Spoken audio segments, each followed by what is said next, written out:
கதையில் கூட படியில் முடிஞ்ச காவியந்தான்.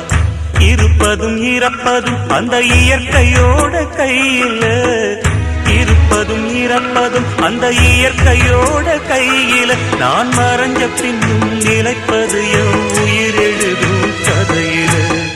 சந்திரனே சூரியனே நட்சத்திர நாயகனே, சந்திரனே சூரியனே நட்சத்திர நாயகனே.